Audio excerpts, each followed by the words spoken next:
Não deixe as pessoas colocarem você numa caixinha de que isso não é uma profissão para mulher.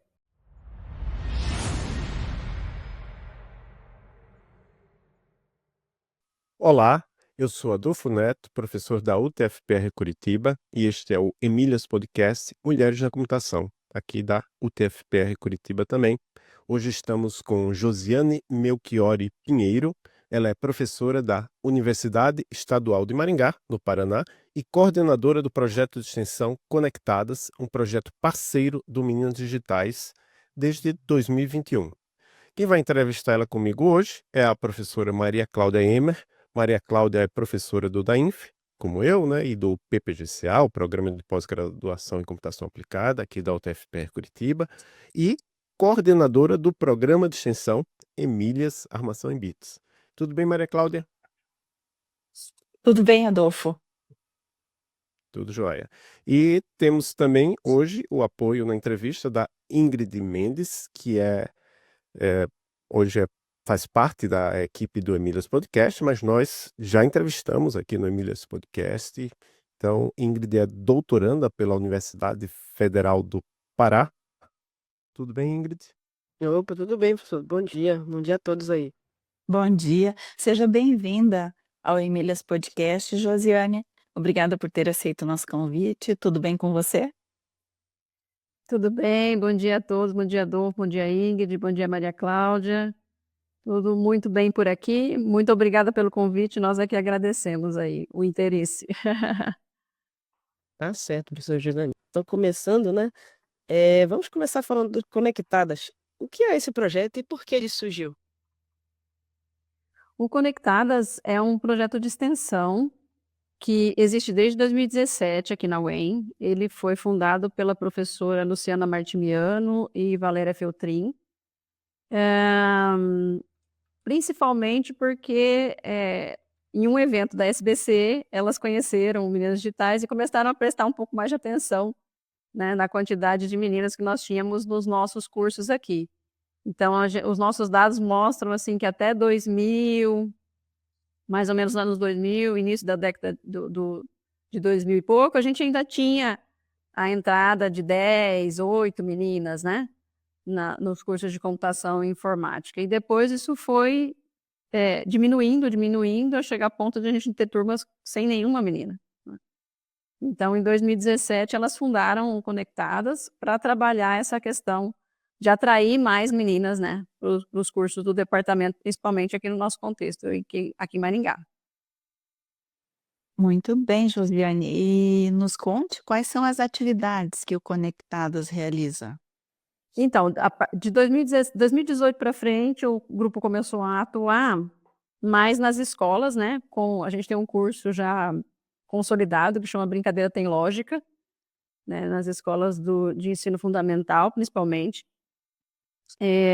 2018 e 2019, a gente teve algumas edições desse curso em escolas diferentes. E aí, em 2021, quando eu comecei a coordenar o grupo, em 2020 ele ficou suspenso, o projeto ficou suspenso. E aí, em 2021, a professora Luciana queria passar a coordenação do grupo. Eu estava na chefia do departamento, fiquei com um pouco de receio de assumir, mas acabei assumindo e a gente pegou bem a época da pandemia, né? Ainda estávamos aqui em atividades remotas, então ficava mais complicado de fazer essas atividades nas escolas. Então a gente acabou, até por uma ligação minha com outras entidades de representação das mulheres aqui em Maringá, nós fizemos uma atividade ligada à Secretaria da Mulher, que tem um programa que chama Qualifica Mulher aqui em Maringá, né? Mas são cursos muito assim, voltados para o feminino, vamos dizer, né? Cursos de beleza, cabeleireiro, muita coisa assim voltada para culinária. E a gente falou, por que não oferecer um curso de informática básica para essas mulheres ganharem um pouco de autonomia, né? E foi uma surpresa muito grande para a gente, porque nós oferecemos 20 vagas numa primeira edição em 2022, e nós tivemos mais de 120 inscrições de mulheres, e aí a gente teve que repetir a dose em 2023, né? Foi um curso de informática básica ligado ao Qualifica Mulher da Secretaria da Mulher aqui de Maringá. curso gratuito, e foi muito gratificante para nós, né, para as meninas, em agradecimento, assim, dessa troca de experiências com as mulheres adultas, e as mulheres também de poderem ganhar autonomia e ajudar na empregabilidade depois, foi uma experiência bem legal. Voltamos depois para as escolas, né, esse ano já fizemos a segunda edição do Brincadeira Tem Lógica novamente. Temos agora para o final de novembro, uma semana das meninas na tecnologia aqui de Maringá, que foi instituída pela professora Ana Lúcia, e nós temos atividades em 2 escolas, nos dias 21 de novembro. Temos as nossas atividades internas, né, a gente faz integração com as meninas, dos cursos de computação e informática, que são as nossas integrantes do projeto, né. Temos uma ação que tem dado bastante resultado, que a gente solicita para os coordenadores de curso deixarem as nossas meninas matriculadas calouras no primeiro ano, sempre na mesma turma, porque a gente divide as turmas de primeiro ano, geralmente são turmas de laboratório, que tem várias turmas no primeiro ano, né, em várias turmas, e daí a gente já tem poucas meninas, a gente dividi-las ainda, né, fica mais complicada a convivência delas num curso majoritariamente. Uhum.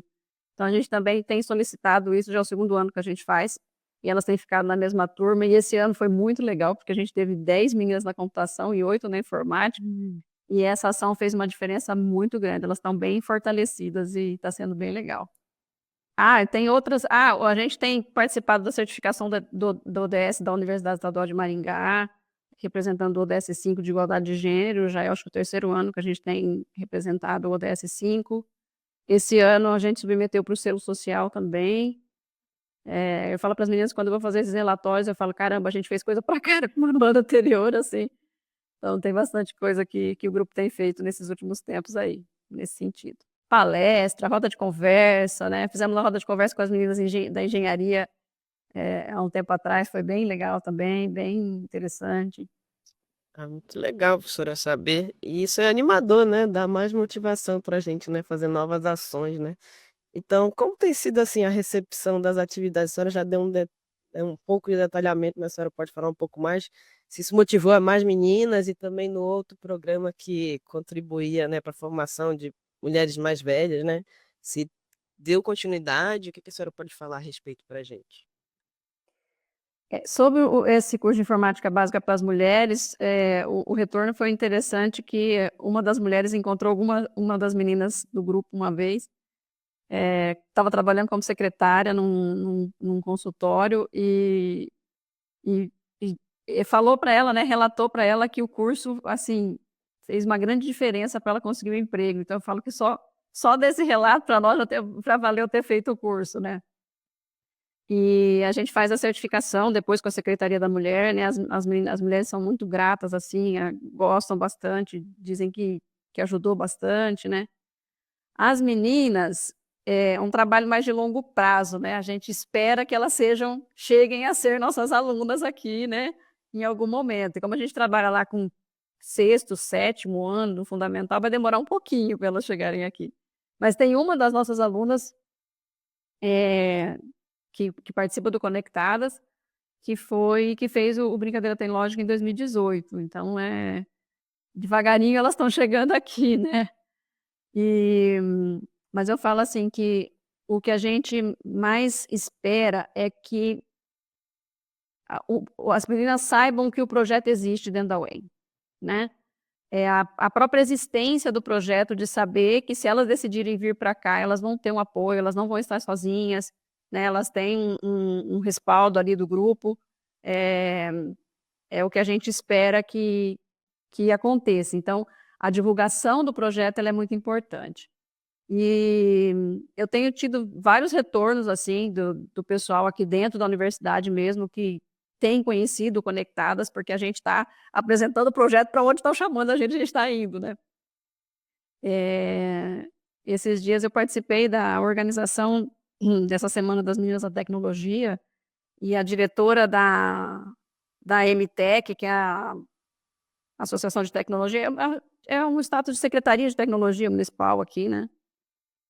Comentei com ela sobre que eu era coordenadora do Conectadas, comentei na reunião e ela disse: "Nossa, que legal, fiquei lisonjeada de você estar aqui na organização", né. Então acho que de certa forma, a gente tem ganhado espaço aí, tem ganhado, as pessoas têm conhecido o projeto e devagarinho a gente vai despertando o interesse, né, das meninas virem para cá. Então tem sido bem legal. Realmente é bem legal você conseguir ver essa repercussão, né, em termos de pessoas que participaram do projeto ou que estiveram nas atividades e depois você vê que elas estão conseguindo ir além daquilo que elas imaginavam naquela época em que iniciaram esses trabalhos ou essa participação. Mas aí você falou um pouquinho a respeito das escolas também, né, e dos trabalhos que têm sido feitos nessas escolas, hum, mas como que você acaba estabelecendo essas parcerias com as escolas, né, para que possa fazer essa divulgação da computação entre as meninas? E como você tem percebido nas escolas, eh, se essas meninas, o antes e o depois, né, você faz as oficinas ou então alguma palestra, você percebe que tem um interesse maior, que elas meio que desconheciam o que elas podiam fazer em termos de computação? Então, eu acho que a gente não conseguiu ainda fazer esse trabalho. O que a gente tem feito é aplicado um formuláriozinho para elas responderem, né, no início e no final do curso, né. Todas elas relatam que gostariam de continuar, de fazer um curso de continuidade, né. Esses 2 últimos anos a gente tem feito no Colégio de Aplicação Pedagógica aqui da UEM, né, que a gente consegue fazer atividade no nosso laboratório, para eles é fácil de se deslocar lá para dentro, né, do próprio departamento. Então assim, o feedback que a gente tem é os pais perguntando se vai ter uma continuidade, né, da comunidade interessada, elas mesmas interessadas em indicar o curso para outras meninas, ou em fazer alguma coisa de continuidade, né. O que eu tenho comentado com as meninas é assim, eu acho que a gente gasta energia grande para preparar o Brincadeira Tem Lógica, porque são 3 sábados que as meninas vêm para o departamento, né. São meninas, muito jovens, então a gente tem que tomar um cuidado danado para poder chegar no departamento, depois entregá-las aos pais, tomar um cuidado para não sair na universidade sozinha, porque não sei se vocês conhecem a UEM, o Adolfo estava aqui esses dias, o campus é bem grande, né, de sábado à tarde o campus é bem vazio, então a gente tem todo esse cuidado de combinar com os pais, de só liberar as meninas quando alguém vier buscar lá dentro do departamento, né. Então, assim, é uma energia grande que a gente gasta para organizar o curso. E que, com essas atividades que a gente vai fazer nessa semana agora do final de novembro, eh, mais pontuais, a gente fez o contato, assim, com alguns colégios que a gente já tinha uma certa, né, conversa, eh principalmente por causa daquele edital que saiu agora das meninas da tecnologia, a gente andou conversando com algumas escolas, né, então a gente já tinha esse contato. E aí nós fechamos um período pontual, assim, para conseguir um tempo para conversar com as meninas dentro de uma aula, 50 minutos, né. Então a gente está preparando uma atividade de 50 minutos, bem rapidinho, assim, né, em algumas turmas dessas 2 escolas, que são escolas próximas aqui da universidade. E talvez esse seja o caminho mais rápido para a gente disseminar isso, né, de uma coisa mais pontual, menos, custosa para o grupo, para poder divulgar um pouco mais. Então vamos ver, eu acho que a experiência vai ser legal e a gente vai ter outros outra visão aí, outras formas de aplicar também o projeto nessas escolas. Então, como você acabou de falar, né, eu estive recentemente aí no departamento de informática, o DIN da UEM, inclusive até nos corredores, né, tem alguns resultados de trabalhos do grupo, não sei se foi das meninas que participaram de oficinas ou das integrantes do grupo, né, eu me lembro que tinha um que era assim, num barbante, né, tinha várias mulheres históricas da computação, e, enfim, mas além dessa sua atuação lá no Conectadas, você, professora do DIN, né? Justamente foi lá que eu ministrei uma palestra sobre o Fronteiras da Engenharia de Software. Eu acho que é importante lembrar aqui, para quem não sabe, que é um outro podcast da Rede Emílias de Podcasts, então estamos relacionados. Inclusive, agora, o que a gente procura fazer nas férias letivas é publicar episódios de outros podcasts da rede aqui no feed do Emílias. Então, em breve, agora. Quer dizer, eu não sei se talvez esse episódio seja publicado no ano que vem só, mas vai estar, e já está, a gente já tem alguns episódios dos outros podcasts no feed do Emílias. Mas, enfim, a questão é, além do Conectadas, que a gente sabe que dá trabalho, você também leciona disciplinas, né, para graduação, talvez para pós, atividades, né, de administração, coordenação. O que mais que você faz aí no DIN? Hoje eu estou com a coordenação adjunta de computação, né, estamos no segundo mandato, o professor Nardênio é o coordenador, eu sou coordenadora adjunta. Mas já fui chefe de departamento, né, eu terminei o doutorado, aí na UTFPR em 2016, e quando eu retornei para cá, e a universidade estava com alguns problemas ali, eu acabei entrando na diretoria do sindicato dos professores, né, da CESDUEM. Então eu fui por 2 anos diretora do sindicato, fui secretária-geral do sindicato. Foi um tempo bem difícil, parece que tudo aconteceu naqueles 2 anos. A universidade estadual é bem complicada, assim. E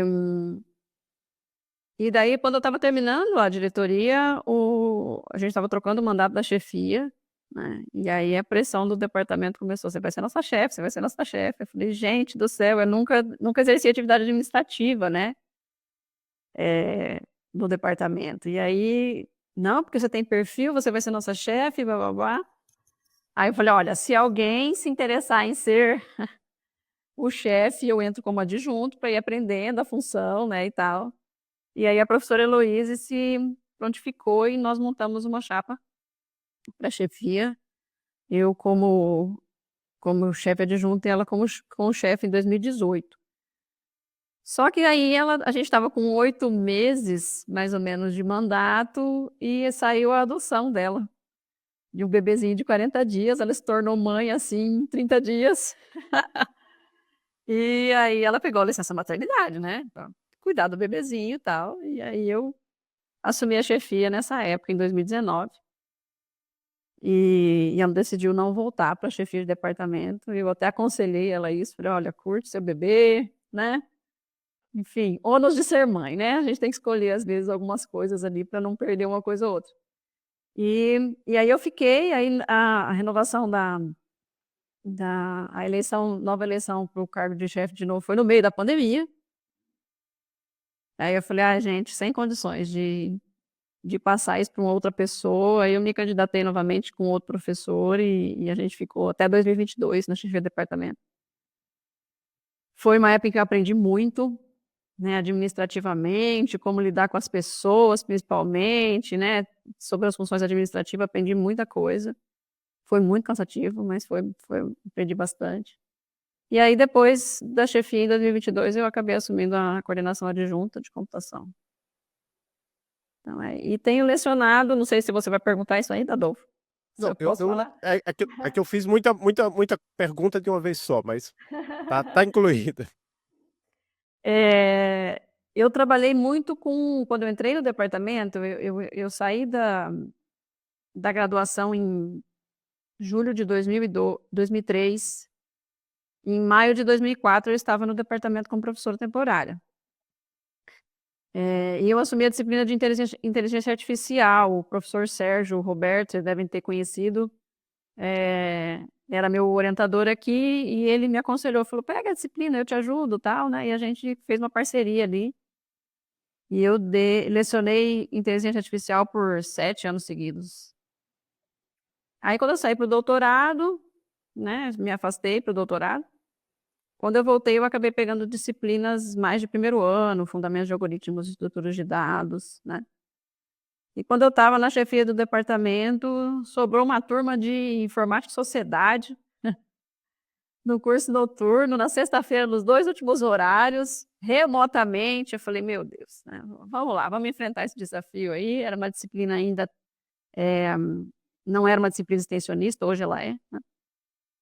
E aí acabei, pegando essa disciplina por um acaso, assim mesmo, né, precisava de professor para disciplina e eu precisava pegar essa carga horária noturna.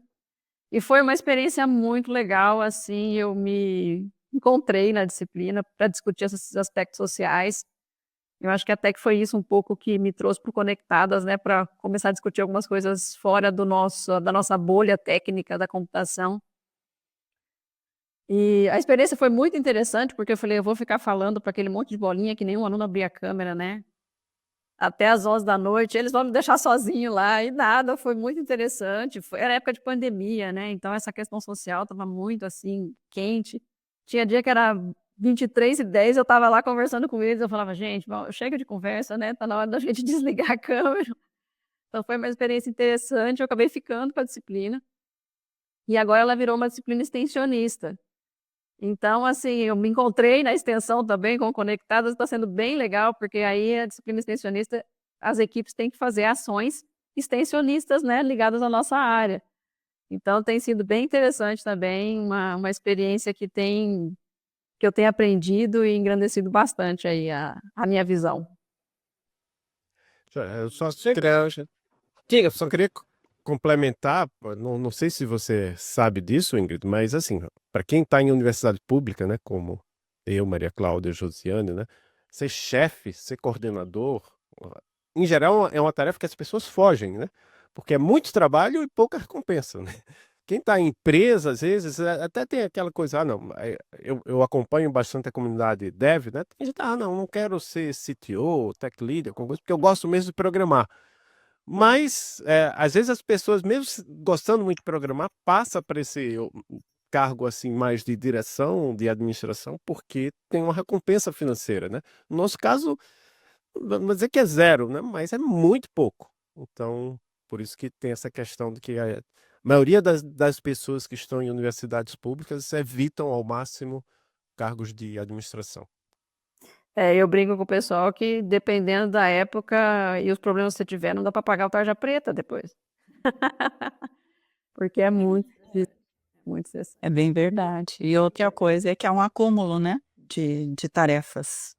Não é algo que você deixe de fazer outras coisas, você passa a fazer mais alguma coisa e o que você deixa de fazer é muito pouco.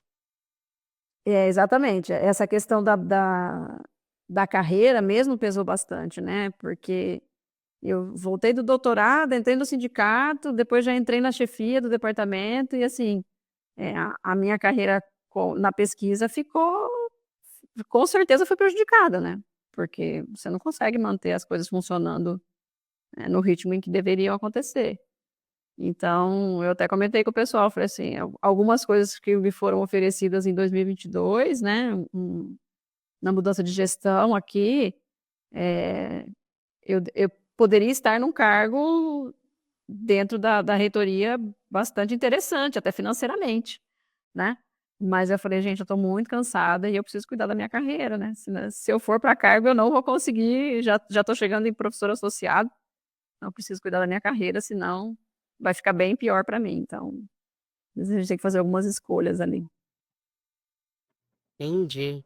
E que bom, né, professora, que Gisele, que teve essa, digamos assim, meio que reviravolta, né, foi revigorante para a senhora, né, foi surpreendente, na verdade, uma experiência que a senhora não esperava que seria interessante, acabou sendo super interessante, né, e manteve a senhora mais conectada, né, com o tema ali, aproveitando o weekend.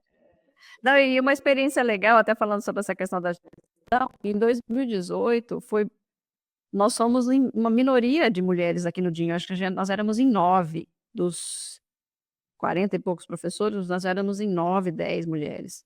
E todos os cargos, com exceção acho que do adjunto do conselho universitário e acho que o adjunto da pós-graduação. Todos os coordenadores de curso de graduação, da pós-graduação, chefia de departamento, éramos todas mulheres. Então, assim, acho que quase todas as mulheres estavam em cargo naquela gestão, sabe? Nós tiramos até uma foto, falei, essa tem que ficar para a posteridade. Então, foi uma experiência bem legal, assim, também, nesse sentido.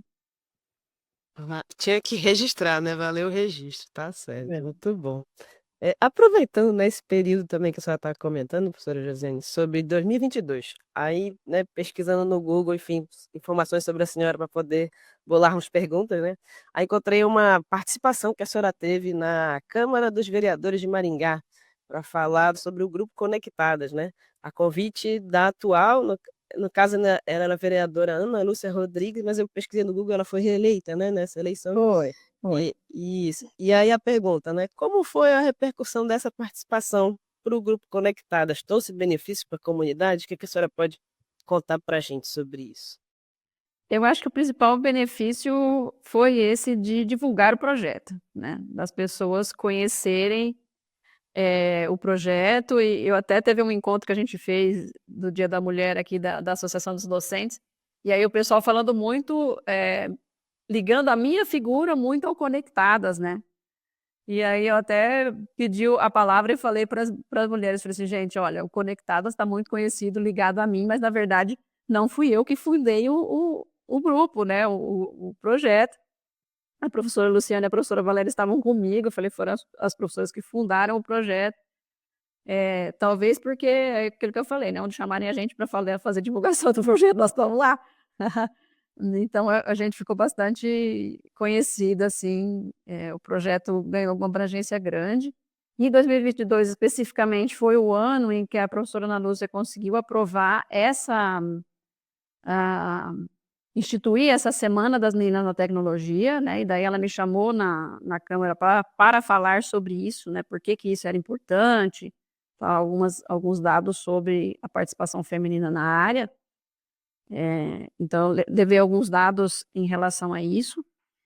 E aí, em 2024, esse ano, a gente foi falar especificamente sobre o Conectadas, né? Também em comemoração a essa semana, que na verdade é na última semana de abril, né? Que foi instituído pela lei municipal. Mas o município vai fazer essa implantação agora, né? Da comemoração da Semana das Meninas, agora em novembro, junto com a Semana de Inovação de Maringá. Então, tá fora de época, mas pelo menos vai acontecer alguma coisa, né? Tá bem legal a programação da semana. Então, em 2024, eu voltei para a Câmara para falar especificamente sobre o Conectadas e sobre as atividades do Conectadas. Mas eu acho que acho que a mudança é essa, né? De tornar o projeto conhecido, né? Para que chegue nas meninas, para que elas saibam que elas vão ter apoio quando elas chegarem aqui, né? E para tirar qualquer dúvida antes de chegar aqui também, né, podem contar com a gente. Muito bem. Agora falando um pouco a respeito de sua formação, Josiane. Você fez ciência da computação na UEM, né? E aí a gente sempre pergunta, né, para as mulheres como elas escolheram o curso, né? Então, como você acabou escolhendo esse curso? Por que você se interessou pela área da computação? Ou talvez você tenha se interessado por alguma outra coisa e daí a computação surgiu ali? Não foi uma escolha fácil, assim, não, né, não era uma coisa que eu sonhava em fazer, assim, né, tem gente que tem a minha filha já está desde o 9º ano falando: vou fazer psicologia", né, não, para mim foi muito difícil de escolher. Eu sempre fui uma pessoa que gostei de estudar muito, sou muito curiosa, gosto de aprender coisas das mais diversas áreas, então eu pensei em fazer biologia, química, engenharia química, até psicologia pensei em fazer, né. Computação também, eu tinha feito um curso de informática básica e também tinha gostado, mas não tinha é aquela história que a gente comenta, né, Maria Cláudia, a gente não pensa na área como atuação profissional, né. Ah, é legal isso, aquilo, mas não tinha pensado que isso podia ser uma profissão, né. E até tem uma questão interessante que eu estava bem propensa a fazer engenharia química. E aí meu professor de física perguntou uma vez, né, o que eu ia fazer. E eu falei que eu tinha a intenção de fazer engenharia química. Aí ele falou para mim assim: "Tem certeza? você vai fazer engenharia química, você vai trabalhar no chão de fábrica com um monte de homens, né? E daí, né, tem umas questões químicas que para mulher às vezes não é bom, né, tal, não sei o quê. Enfim, me desanimou de fazer engenharia química. Talvez eu teria feito engenharia química se ele não tivesse me dito isso, né? No final das contas, foi uma área que tinha tanto homem quanto a engenharia química, né? Mas isso não foi uma coisa que eu pensei muito quando eu escolhi. E aí, por um acaso, um amigo meu entrou numa cooperativa, uma das maiores da América Latina, que tem aqui perto de Maringá, né? Ele tinha feito o curso de tecnólogo e ele entrou nessa empresa. E aí ele comentou comigo, ele falou assim: "Por que você não faz processamento de dados, né? É uma área que você gostou de fazer o curso, acho que você vai gostar de fazer, é uma área que trabalha com outras áreas também, né?" Eu fiquei pensando, eu falei: "Tem bastante campo de trabalho e tal." Pode ser uma possibilidade. Aí eu fui pesquisar, a UEM tinha um curso de processamento de dados, era tecnólogo de processamento de dados, 3 anos noturno. E eu morava em Marialva, não tinha condições de me manter aqui, sabia que eu ia ter que trabalhar, né. Eh, e aí eu falei: "Tá aí, uma boa oportunidade, trabalho durante o dia, estudo à noite, em 3 anos eu tô formada, fechou, é isso que eu vou fazer", né. Aí quando eu fui fazer o vestibular pela primeira vez, o curso de processamento de dados tinha sido extinto, porque o departamento estava mudando para o curso de informática, né, iam acabar com o curso de tecnólogo e transformar num curso de bacharelado mesmo. Aí meu mundo caiu, né, falei: "Poxa vida, agora que eu decidi o que fazer, não tem mais o curso noturno", não tinha informática ainda, né, não tinham entrado com o curso de informática, o único curso que tinha na área é o curso de ciência da computação. Integral, 4 anos, né. Aí foi um balde de água fria, assim, mas aí acabei sofri um pouco para passar no vestibular, mas acabei fazendo, conversei com os meus pais antes, uma promessa que eu fiz para o meu pai, ele falou: "Olha pai, só tem esse curso, é um curso integral, eu vou ter que me manter dentro da universidade, né, se você me ajudar no primeiro ano, no segundo ano eu consigo bolsa. Te prometo que eu consigo bolsa." E aí foi assim, a gente acabei fazendo o primeiro ano, ele me ajudou bastante. Segundo ano eu consegui bolsa do PET, no final do primeiro ano eu consegui bolsa do PET, aí o PET foi extinto em 31 de dezembro daquele ano, aí a gente brigou a graduação inteira para o PET voltar, a bolsa atrasava, mas, deu tudo certo no final das contas, sobrevivi. A graduação em computação, aqui, eu acabei fazendo computação mesmo. Joia, eu também fiz computação, mas no meu caso eu só tinha essa opção mesmo, computação. Sou de uma época que a gente, na universidade que eu estava, Federal de Alagoas, não tinha engenharia de computação, sistema de informação, informática biomédica, todos esses licenciatura em computação, tecnologias, né? Todos esses cursos que hoje os jovens têm que, mesmo os que querem, as que querem fazer um curso em computação, têm que escolher, né? É. Mas mas eu lembro que eu lembro que eu tive uma escolha quando eu fui fazer mestrado. Eu terminei a graduação, aí também hoje eu acho que tem muito mais escolha, mas na época tinha vários programas de mestrado em computação no Brasil, e aqui eu vi no seu currículo que você resolveu fazer mestrado em ciência da computação, aí na própria UEM, né? E depois você decidiu fazer o doutorado em Engenharia Elétrica e Informática Industrial, aqui na UTFPR Curitiba, orientada pelo nosso colega de DAINF, né, o professor César Augusto Tacla, que por sinal você falou do PET, ele coordena o PET, eu acho que não mudou ainda, né, Maria Cláudia? Ele coordena o PETECO, que é o Sim. PET de Engenharia de Computação. Aqui a gente teve muita sorte que quando teve um edital do DAINF, não, um edital É.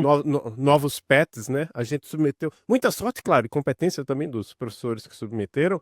Mas eu Sim. digo muita sorte porque foi num momento que o departamento estava muito forte, abriu o edital e a gente tem dois PETs, né? Tem o É, PETEC, 2 PEC. Eu acho que foi 2010, 2011, né, Adolfo? é.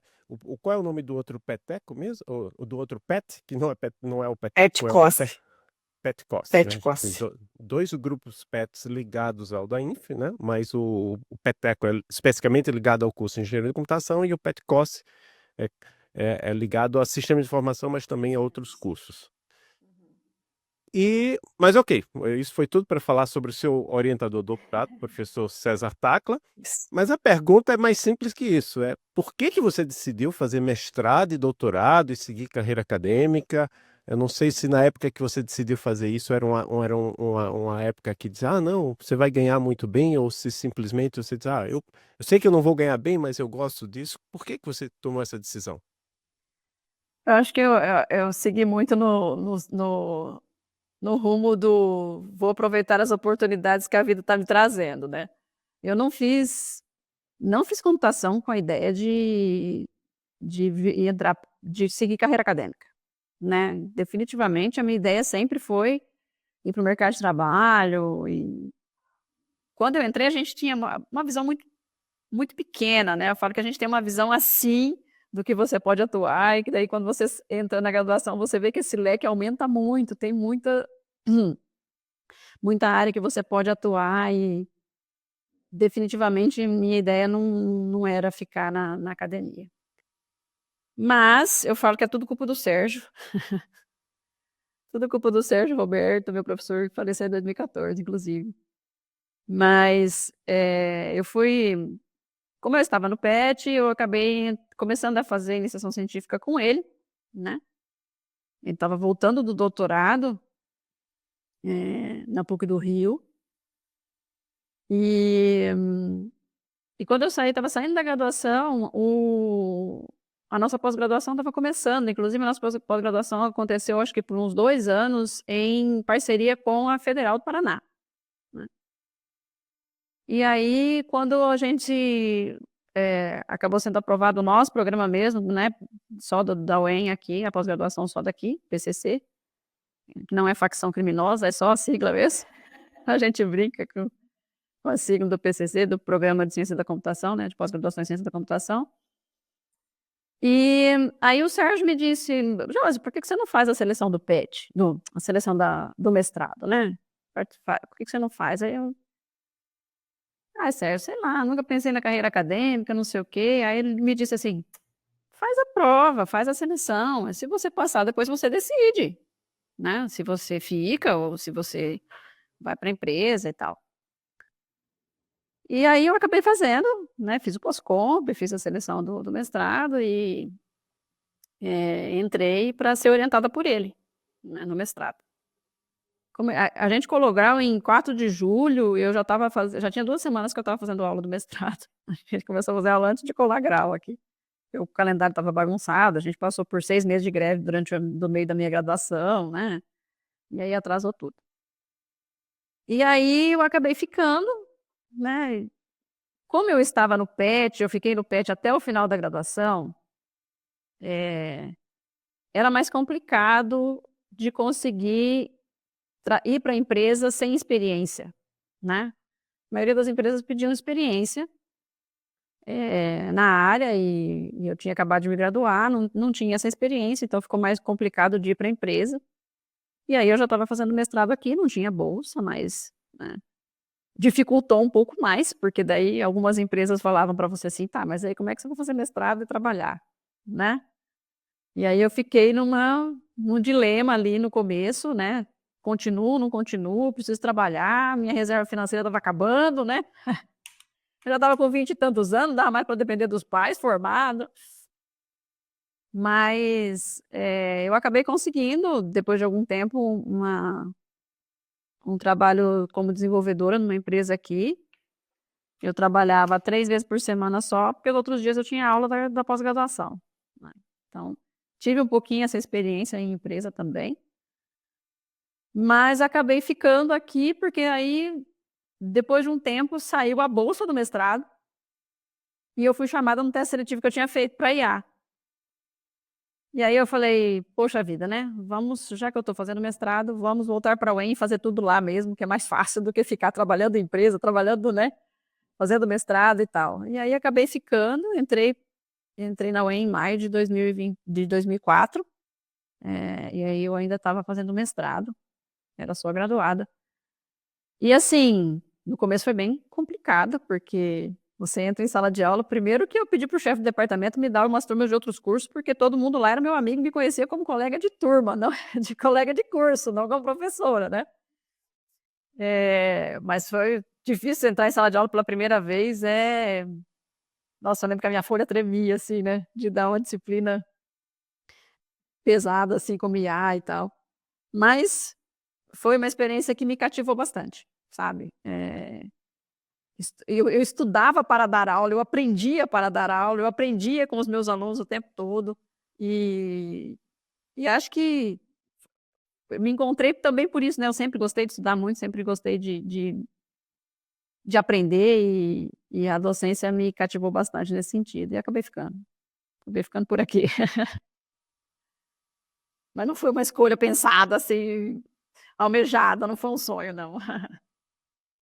Ah, muito bom saber seu relato, professor Josiane, porque, por exemplo, eu estou nesse processo agora, sabe, eu estou no doutorado, já estou nessas experiências em sala de aula, né, então o seu relato é muito importante, né, porque eu já estou começando a ver essas emoções aí, né, do nervoso e tal, né, da folha tremer, né, mas enfim, a gente tem que encarar, né, mas é E legal, você passa, sabe o que viu? vem depois, né, Passa, passa, né? passa, passa, é a prática, né, tudo na vida é a prática, e depois fica bem gostoso, é prazeroso. Eu falo que cada vez que eu encontro um ex-aluno meu, assim, que lembra das aulas, que gosta da né, que tem um carinho, assim, pelo professor, eu falo que é melhor do que é a recompensa que a gente tem, porque salarialmente não dá para esperar muita coisa, né, mas a recompensa desse retorno deles, assim, eu falo que eu me sinto meio mãezona de um monte que tá por aí, com o mundo todo.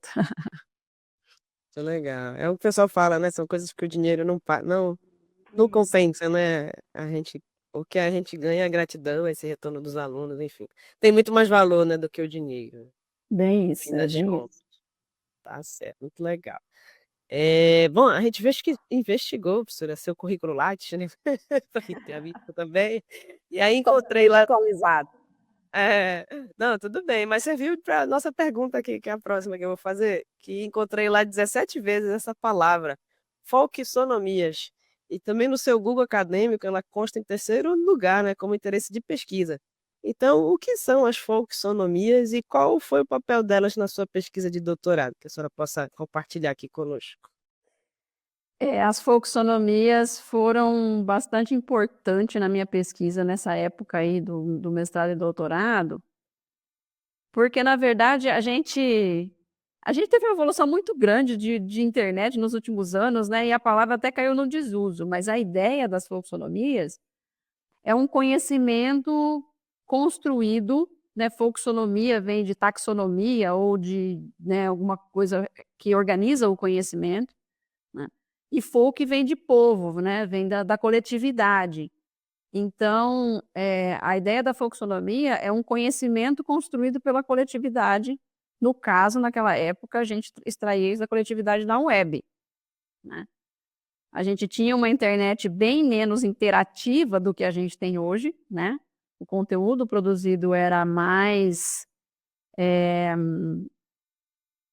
vamos dizer assim, mais direcionado, mais a gente conseguia aproveitar um pouco mais, e a gente especificamente a gente trabalhava com, eh, como se fossem as hashtags de hoje, né, mas a gente trabalhava com um tipo de folksonomia que a gente extraía de um sistema, eh, que chamava Delicious, que as pessoas colocavam tags em páginas web, né, e isso era compartilhado.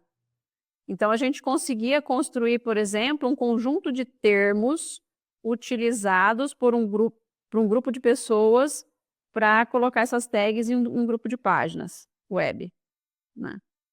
Então no doutorado, que a gente estava pesquisando? A gente queria saber se, para definir os conceitos principais de um domínio, essa folksonomia ela ajudaria o desenvolvedor, né, o engenheiro de conhecimento, ou não. Então nós fazemos um recorte dessas tags baseado em análise de rede, de ocorrência das tags juntas, né, tentava construir esse conhecimento coletivo, fazer um recorte de determinado domínio, e aí nós fizemos, grupos de experimentação.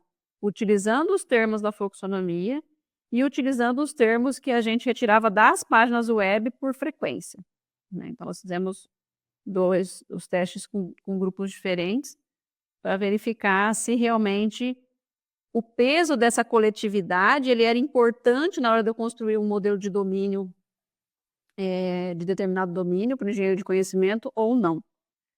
Então, nós fizemos experimentos com acho que 142 pessoas e fizemos uma comparação de grupos que usavam termos das páginas e termos que vinham dessa fluxonomia. Foi esse meu trabalho de doutorado, né? Essa é a ideia. É um termo meio diferente, né? As pessoas ficam curiosas mesmo. Mas o que é esse negócio de fluxonomia? Mas hoje a gente quase não vê. É só para complementar, né? Porque da primeira vez que eu pesquisei, achava que tinha alguma coisa a ver com folclore. Aí eu disse, eita, mas que negócio. Aí fui ver, nada a ver, né? Aí achei interessante também ressaltar aqui. O que eu comento para os meus alunos é assim: nós tínhamos uma perspectiva no nosso grupo de pesquisa aqui, a gente trabalhava bastante com ranqueamento de página na web, a gente trabalhava com fazia scrap de página, fazia análise de termo, tentava linkar isso numa ontologia. Então, a gente trabalhava bastante com essa recuperação de informação na web e tal. Mas nós tínhamos uma perspectiva de que a nossa web ela ia evoluir para uma web mais semântica, em que a gente tivesse um modelo de conhecimento por trás dela, né? A nossa visão era mais ou menos essa. Por quê? Porque os nossos modelos de reforço e de redes neurais que a gente tem hoje, né, da IA generativa, a gente não tinha processamento de dados suficiente para fazer esse tipo de modelo e a gente não tinha dados para treinar esse modelo abundantemente como a gente tem hoje. Então, a gente esperava que a web fosse mais uma questão semântica. Então, a gente pesquisou bastante sobre ontologia, sobre a construção de conhecimento coletivo e tal, né?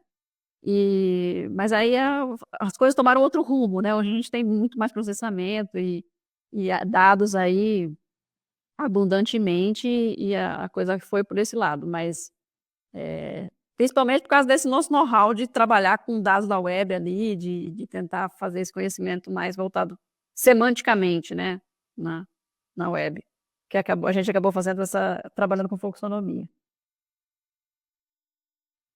Muito bem, Josiane. Acho que é bem importante saber um pouco, né, além da trajetória, das escolhas que fez, também das pesquisas que as professoras fizeram, né, e têm feito. Acho que é bem importante aqui na Emílias a gente mostrar isso também.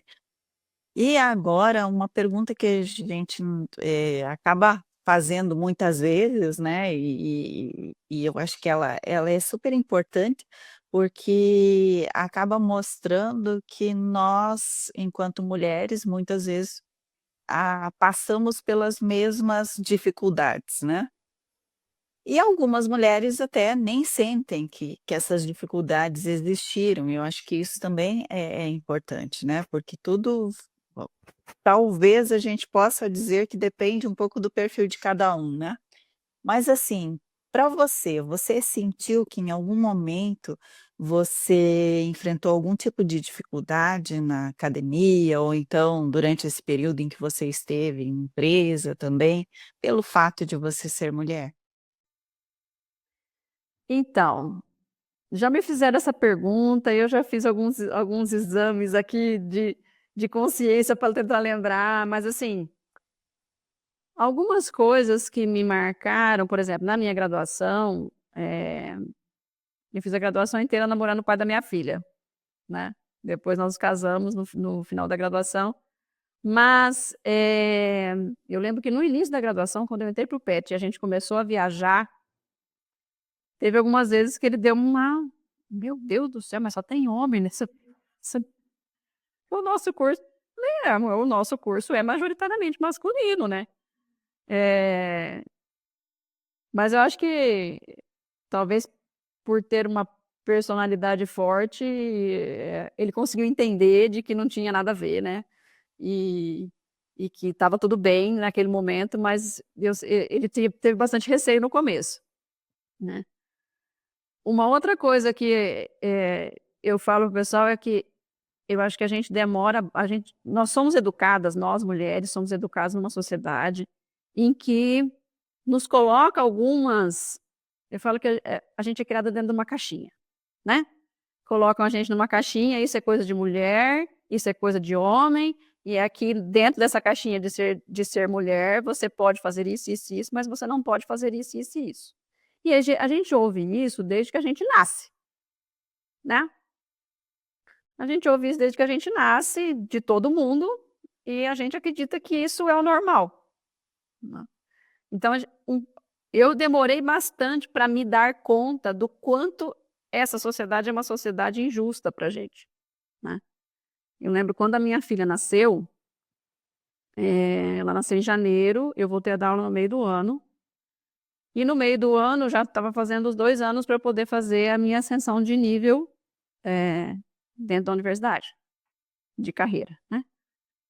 E sim, aqui a gente tem que contar os pontinhos de tudo que você faz em 2 anos, né, e tem que atingir uma pontuação mínima para você poder subir de nível. E eu lembro que eu e a minha colega, que também tinha sido mãe no final do ano anterior, nós não conseguimos atingir esse mínimo, porque a gente não tinha dado aula por um semestre, a gente não tinha orientado no último ano, né. E aí, a gente não conseguiu atingir o nível, a gente teve que os pontinhos tivemos que ficar mais 6 meses para depois juntar os pontinhos para poder fazer essa ascensão de nível. E eu lembro que na época a gente conversou sobre isso e falou: "Ah, então, né, fazer o quê, né, ser mãe é isso aí, né". E hoje eu vejo que falo: "Tá, mas e daí?", né, se o meu esposo fosse pai, ele ia ter o mesmo peso que eu tive? Não, né. Então por que que tem que ser assim? Por que que a gente não pode dividir as coisas, já que o filho não é só da mãe, né? Então, assim, eu acho que a gente precisa evoluir muito como sociedade para não deixar a carga que a gente deixa para as mulheres, né, e que muitas vezes a gente traz consigo como se fosse uma coisa natural, uma obrigação nossa, e que a sociedade evoluiu para um patamar e que só que a gente não dividiu as tarefas igualmente, né. A gente dividiu as outras coisas, as tarefas, de cuidado, de uma série de coisas não foram divididas igualmente. E aí a gente demora um pouco para perceber o quanto que a sociedade é desigual e o quanto que é pesado pra gente como mulher, né. Então esse episódio da ascensão de nível é um episódio que eu lembro, mas assim, em termos de talvez porque eu não tenha notado mesmo, né. Em termos de viver situações, fora as questões de que eu saía da universidade às 20h e ia sozinha para um ponto no centro da cidade que não é perto, mas, assim, às 20h já não é tão recomendável assim, né. Então, os meus pais sempre me pergunta falava assim para mim: "Me avisa quando você estiver vindo, que aí quando eu chegava em Marialva, alguém ia me buscar no ponto para eu não ir para o bairro sozinha", né. Então todos esses cuidados, assim, que se fosse um homem talvez não tivesse, né. Mas situações de preconceito não fora essa recomendação do meu professor de física, de não me recomendar fazer engenharia química, né, nunca tive problema não. Agora a gente tem outra pergunta que a gente gosta de fazer, mas claro, para você é um pouco diferente, porque você já faz parte do grupo Conectadas, né, não deixa de ser um grupo de apoio para mulheres na computação, mas você participa de algum outro grupo de apoio para mulheres na computação ou em outra ou algum grupo mais genérico que tem a ver aí com a sua atuação? Especificamente para mulheres na computação, não, só o Conectadas e as atividades que a gente faz com meninas digitais, né, que é bem legal, né, também. Mas, eu faço parte de uma ONG que chama ONG Maria do Ingá, aqui em Maringá, que é uma ONG fundada por professoras aposentadas do departamento e mais umas outras mulheres aqui, né. Já tem 22 anos a ONG, que trabalha com formação, formar e informar sobre o direito das mulheres, né. Então, a ONG faz palestras, faz roda de conversa, faz oficinas com as mulheres, porque é aquilo que eu estava comentando, né, nesse sentido, muitas vezes a gente não se dá conta. E quando a gente fala de relacionamento abusivo então, a maioria das mulheres não se dão conta de que estão num relacionamento abusivo. Então, já aconteceu, por exemplo, da gente dar palestra, fazer oficina em determinados lugares, aí no final a gente tem que ficar, porque a mulherada quer saber como denuncia, que se dá conta, entra em choro compulsivo, sabe? Porque se dá conta que está vivendo um relacionamento abusivo, de relatos assim muito tristes, sabe? De mulheres que passaram por relação abusiva a vida toda, só se dão conta depois.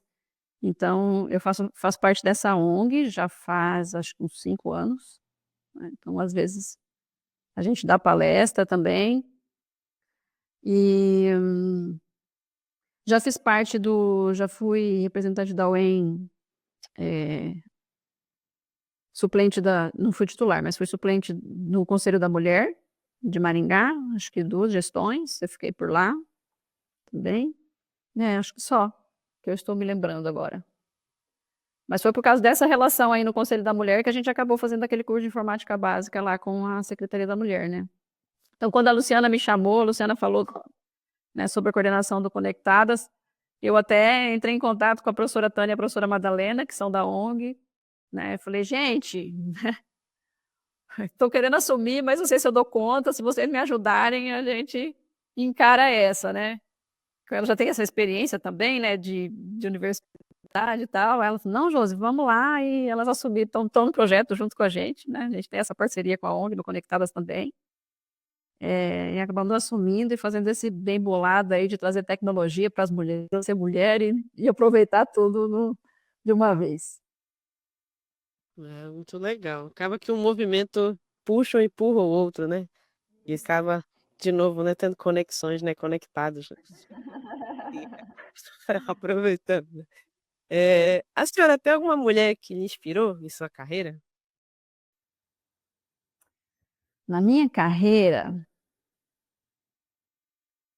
sei se na minha carreira, mas eu acho que na vida, minha mãe, sem dúvida, sim, a minha mãe só tem o 3º ano do primário, né, só o 3º ano do ensino fundamental, mas tem uma sabedoria, assim, que é inspiradora, né. Então ela sempre me disse: "Eu não consegui estudar, não pude estudar, mas você vai estudar", né.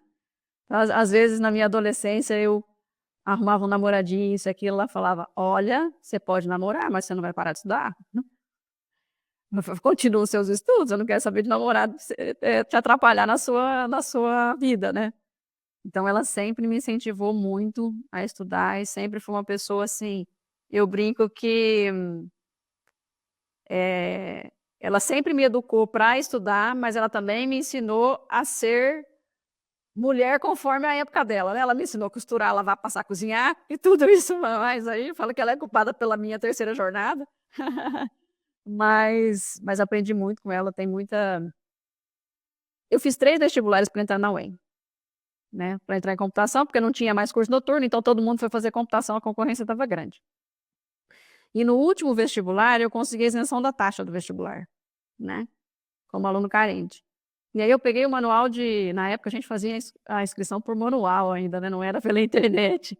Eu peguei o manual na mão, peguei a ficha de inscrição e falei para ela assim, essa coisa me marcou bastante, falei para ela: "Mãe, eu vou fazer engenharia civil", porque com a pontuação dos 2 últimos vestibulares eu entrava em engenharia civil, né. Falei: "Eu entro em engenharia civil e depois eu dou um jeito de transferir para computação e tal". Aí ela estava lavando louça na pia, ela virou para mim e falou assim: "Mas você quer fazer engenharia civil?" Falei: "Não, mãe, eu quero fazer computação". Aí minha cara falou assim: "Então faça computação". Aí ela falou assim: "Você já imaginou se você faz para engenharia civil e a sua pontuação dá para você passar em computação?" Porque a gente não tinha segunda opção igual a gente tem hoje, segunda e terceira, né, era só uma opção. Eu falei: "É verdade, né". "Você já não pagou a taxa de inscrição? Faz o curso que você quer fazer". E olha, não era que ela tinha razão, eu passei em 7º lugar em computação, você já imaginou se eu tivesse feito civil? Então, assim, a minha mãe me inspirou muito, sempre me incentivou demais. Nossa, quando eu fui fazer o doutorado, a minha filha tinha 3 anos, e eu não me mudei para Curitiba, né. Fiquei indo e voltando, ficava 2 dias aí em Curitiba e o restante da semana aqui. E ela vinha para cá, ficava com a minha filha, esses 2 dias que eu ficava aí, né. Então foi bastante, nossa, foi um alicerce gigantesco, assim. Mas profissionalmente, depois que eu entrei no departamento, né, que eu nunca me dei muita conta, assim, de vão ter muitos homens na minha turma ou não, né, quem são meus professores, nunca me deu muito conta, assim, isso não era muito relevante para mim. Mas quando eu entrei, que eu comecei a ver, a gente tinha muitas professoras, assim, que inspiram muito a gente, né, que se destacam em muitas áreas. A própria professora Itana, né, a professora Itana que já deu entrevista para o Emílias, inclusive, né, é uma das pioneiras da computação no Brasil, aí na engenharia de software. Professora Elisa, a professora Tânia Tait também, que eu não tive aula com ela, mas a conheci depois. A professora Madalena, as minhas colegas agora de contemporâneas, né? A professora Sandra Ferrari também, que teve uma atuação bem consistente no movimento sindical também, que é uma outra vertente que me inspira bastante, né? Enfim, né? Muitas pessoas, se eu for começar a citar nome, eu vou deixar alguém de fora, então é melhor não fazer isso, mas assim, nós temos muitas mulheres fortes e determinadas que nos inspiram por aqui também agora, mesmo depois das aposentadorias dessas professoras, merecidas, né, das professoras que nos influenciaram tanto. É, é muito bom ver, né, que elas se aposentaram e que estão também, de alguma forma, aproveitando outras partes, vamos dizer assim, da vida, né, outras coisas da vida que assim, É, ultimamente fiquei sabendo que a Itana tem feito outras coisas bem legais também, né, eu achei muito bom mesmo. é. Bom, mas aí, ó, outra pergunta que a gente acaba fazendo aqui é se você teria ou qual mensagem você daria para meninas ou mulheres que estejam aí pensando em seguir a carreira na computação, como você pensou lá atrás, né, mas hoje e que possa inspirá-las. Olha, o que eu tenho dito bastante para as meninas, né, hum, é assim, não deixem não deixe as pessoas colocarem você numa caixinha de que isso não é uma profissão para mulher, né. Faça o que você tem vontade de fazer, estude o que você tem vontade de estudar, né. Fala para as meninas assim: "Voa, voa, voa para onde vocês quiserem, para onde vocês puderem ir", né. Eh, Essa visão de que a área é uma área muito masculina, a gente está trabalhando para desmistificar isso, né, para desconstruir esse estereótipo de gênero, e eu acredito que a gente tem conseguido, eu acho que cada vez mais isso vai cair por terra. E tem um outro aspecto que eu tenho dito para as meninas assim, ó, a gente sabe que existe uma certa resistência da atuação feminina mesmo no mercado de trabalho, né, a gente ouviu alguns relatos aqui das meninas do Conectadas, nas empresas que eu falei: "Tô quase botando a pastinha do projeto debaixo do braço e indo conversar com essas direções de empresa sobre isso", sabe. Mas, eu acho que a gente tem que subir no salto, e essas pessoas têm que entender que a nossa presença num time de desenvolvimento, por exemplo, ela é necessária, sabe. A gente desenvolve software, a gente constrói soluções de tecnologia para uma sociedade diversa. E uma sociedade diversa, uma solução de tecnológica que é construída por um time homogêneo, né, cheio de homem, branco, cis e hétero, não vai trazer as mesmas visões de um time diverso, né, que com essa diversidade toda que a gente tem na sociedade aí. Então a gente precisa construir soluções, é também uma atividade de criatividade. E quanto maior for a diversidade dessa equipe, maior vai ser, a melhor vai ser, né, a eficiência da sua solução. Então o que eu tenho dito para elas é assim, a nossa presença nesses times, ela é ela é importante, ela é necessária, né. Então a gente também tem que trazer isso junto, eu não estou aqui com aquela história do a gente sempre brinca da síndrome do impostor, né. Eu não estou aqui por acaso, eu não sou menos do que ninguém, muito pelo contrário, a nossa presença é necessária, é importantíssima dentro de um time de desenvolvimento, então a gente tem que assumir esse papel também, né.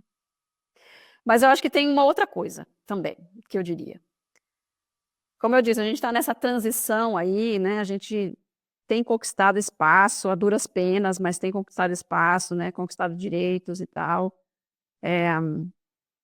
Mas a gente também tem que entender que nós não somos imortais, né? Eu acho que a gente tem que sim, conquistar o nosso espaço, de ter a nossa carreira, de ter a nossa profissão, de ter a nossa liberdade de escolha, mas a gente não pode esquecer de que tem certas obrigações que não são nossas. Então, não dá para carregar o mundo nas costas, sabe? Eu tenho sentido muito isso, que as mulheres se sobrecarregam demais com toda essa função de conquistar espaço profissional, de subir na carreira e tal, mas não deixam as outras coisas, não dividem as tarefas, né, do cotidiano com seus companheiros, com seus filhos. Então,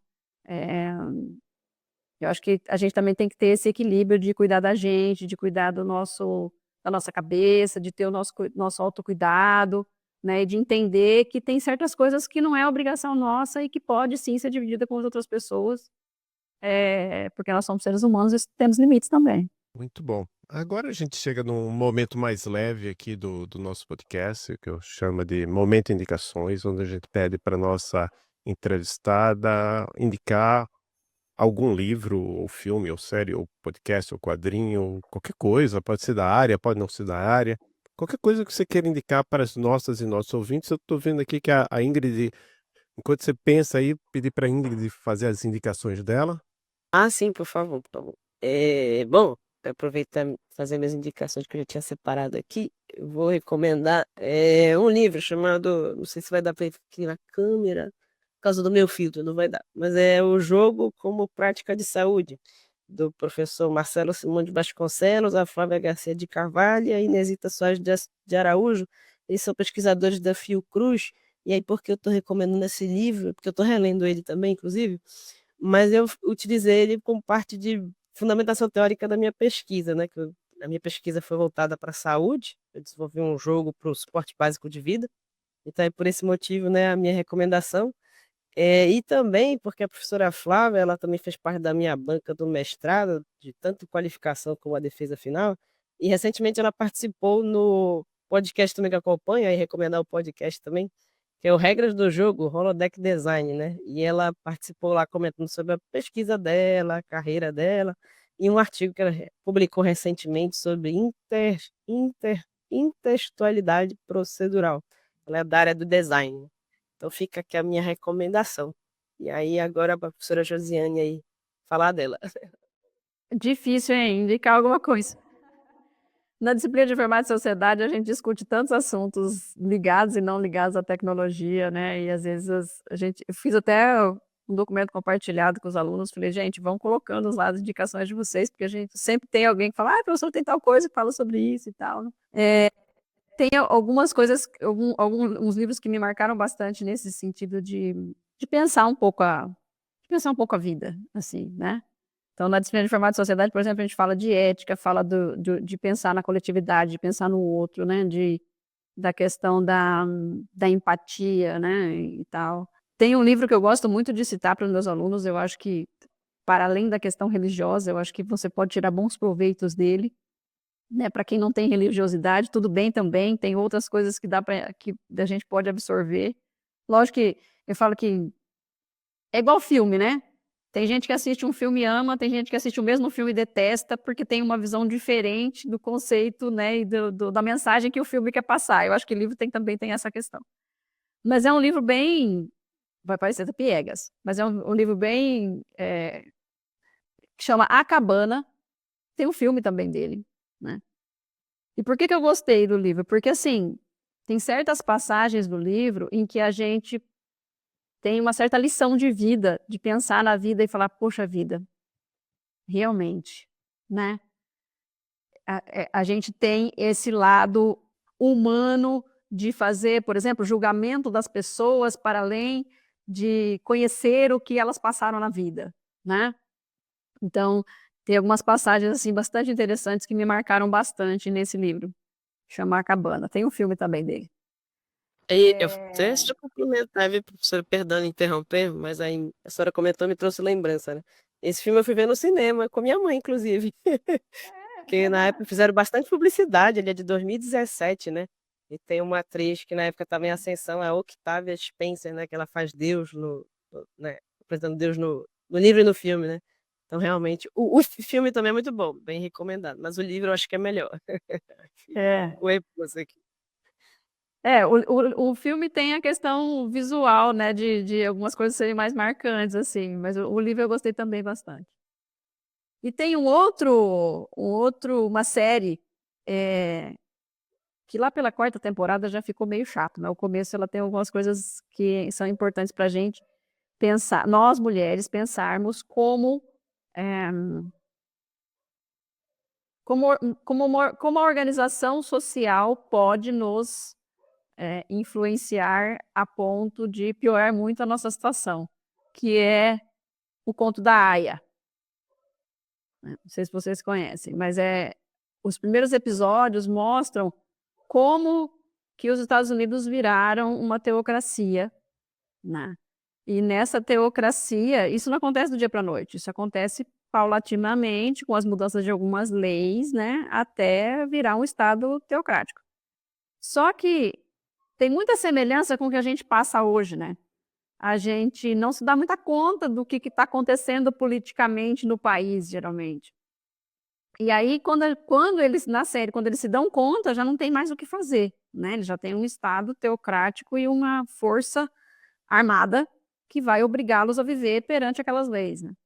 Então, assim, um pouco para despertar um pouco disso também, que a gente tem que estar ligado no que está acontecendo na nossa sociedade politicamente, né? E agir para que as coisas não piorem ainda mais do que já são, né? Então, o Contos da Aia tem essa pegada, mas assim, recomendo, é uma série pesada. A primeira temporada é bem pesada, né? Mas esse início ali desperta bastante essa questão da gente, ó, peraí, tem que pensar no que está rolando, né? E, enfim, tem vários ali que dá para citar, né? O filme mesmo tem uma pegada, essa série no início tem uma pegada daquele Não Olhe para Cima, né? Que é a questão do negacionismo científico, que também tem essa visão, né, de que a gente precisa entender o que está acontecendo no mundo e não ser deixado levar pelo que estão falando por aí, né? A gente precisa estudar, estudar e estudar sempre, para ter crítica sobre o que realmente está acontecendo e o que é verdadeiro. Muito bom, professora Josiane. E só, né, complementando esse Não Olhe Pra Cima, na época ele foi até usado de chacota, né, o filme, né, como se fosse um teor humorístico, né, mas na verdade ele é bem mais profundo do que só o humor, né, digamos assim, escatológico que ele retrata, né. Boa lembrança, muito bom. A gente está se encaminhando já para o final, professora Josiane, então aí eu trago, né, para a senhora nos dar as recomendações aí, onde as pessoas podem saber mais sobre o grupo Conectadas? Tem site, rede social, Linktree, Twitter, Facebook, enfim, o que a senhora pode nos falar aí? Temos o Linktree Conectadas UEM, mas eu acho que o nosso principal meio de comunicação é o Instagram, né? Também @conectadasuem. É a principal forma de comunicação que a gente tem com o pessoal e onde a gente tem divulgado todas as nossas ações lá, que a gente tem mantido bastante. Agora as meninas estão tentando, inclusive essa semana a gente tem uma palestra sobre isso, tentar dar um up no nosso LinkedIn também, né? Mas o Instagram a gente mantém publicações semanais lá, no Instagram e no Facebook também, né? Mas para a galera da idade é o Instagram mesmo, o Facebook o pessoal já não usa tanto, né? O principal meio de comunicação é o Instagram, por enquanto, Conectadas UEM. Muito bem, então, chegando ao fim agora desse episódio, eu quero agradecer a sua presença aqui e que você tenha aceitado o convite novamente, né, Josiane? Acho que foi muito importante essa nossa conversa, saber um pouco mais a respeito do Conectadas, contar isso para as pessoas também, né, ver como que vocês têm atuado e conhecer um pouquinho mais a respeito da Josiane também, né? Eu acho que toda vez que a gente traz alguém aqui, uma profissional, seja da área acadêmica ou do mercado de trabalho, conte um pouco da sua história, é uma forma de inspirar as meninas do nosso grupo e também, né, de todos os outros aí que estão ligados ao Meninas Digitais e as meninas também em geral, né, e mulheres. Acho que a gente tem feito bastante a divulgação, né, do que é computação dessa forma aqui com a Emílias. Então, por fim, se você quiser agradecer alguém, né, e mandar um abraço para alguém, uma mensagem final, fique à vontade. Quero agradecer vocês pelo convite, né, pela oportunidade aí de divulgar o Conectadas e falar um pouquinho da minha trajetória. Tenho brincado que não é uma trajetória de sucesso absoluto, né, mas tem muitas histórias aí que podem servir de inspiração para as meninas. Quero agradecer principalmente a professora Luciana e a professora Valéria por terem fundado o Conectadas e terem dado essa oportunidade de assumir o grupo, né, foi um divisor de águas, assim, foi muito legal, né, e tem sido bastante interessante. E tanta gente, agradecer a professora Tânia, a professora Madalena, que tem feito essa parceria com a gente, agradecer as meninas do Conectadas, a gente teve, assim, esse ano entraram 8 meninas na informática e 10 meninas na computação, que foi um marco, acho que desde 99, 2000, que a gente não tinha esse número de meninas nos cursos, né. E elas vieram para o Conectadas, né, as meninas da computação principalmente vieram para o Conectadas e estão numa empolgação, assim, que me inspira todo dia, sabe, é muito legal de ver a inspiração delas, já estão orçando van para ir para o Computer on the Beach com o encontro regional do Meninas Digitais, pra você ter uma ideia, né. Então agradecer a elas por toda essa energia aí que sempre revigora bastante a gente, a todas as professoras do departamento, né, ao César Tacla, que foi meu orientador de doutorado, né, daí da UTFPR, agradecer a todo mundo, mandar um abraço para todo mundo aí, tô com saudade do pessoal daí da UTFPR, preciso ir aí, rever os colegas. Certo. Então, muito obrigado, Josiane. Obrigado, Ingrid, Maria Cláudia, todo mundo que nos escutou ou assistiu até agora. Nós publicamos nossos episódios tanto no YouTube, com imagens, né? No Spotify também tem a possibilidade de assistir com imagens e mais demais plataformas de áudio, né? Apple Podcasts, etc. Tem um outro lugar que dá para assistir com imagem, eu acho que é lá no YouTube Music. Mas faz parte do grupo YouTube. Enfim, quem gostou desse episódio ou não gostou, qualquer coisa, quer deixar um feedback, a gente está aberto aí, tem possibilidade de fazer comentários no YouTube e no Spotify. E a todos e a todas, até o próximo episódio do Emílias Podcast Mulheres da Computação.